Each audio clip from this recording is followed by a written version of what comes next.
28 जानेवारी 2026 महाराष्ट्राला पूर्णपणे सुन्न करणारी घटना. महाराष्ट्राचे लाडके नेते आदरणीय अजितदादा पवार साहेब यांचे विमान दुर्घटनेमध्ये निधन झाले. ही बातमी ऐकताच पूर्णपणे मन सुन्न झाले.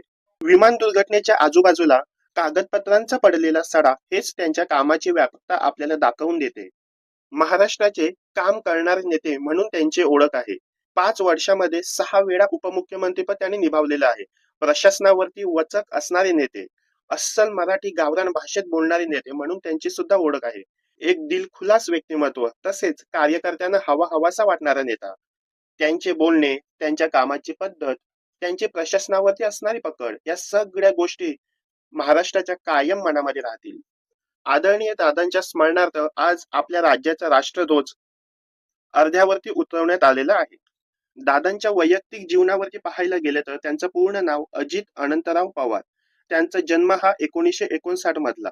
त्यांनी बीकॉम मध्ये ग्रॅज्युएशन त्यांचं पूर्ण केलेलं आहे आणि ते आदरणीय महाराष्ट्राचे ज्येष्ठ नेते शरद पवार साहेब यांचे ते पुतणे आहेत. ते आतापर्यंत 6 वेळा उपमुख्यमंत्री राहिलेले आहेत. त्यांनी एकूण 7 वेळा मंत्रिपद निभावलेली आहेत. ते 1 वर्ष विरोधी पक्षनेता सुद्धा होते.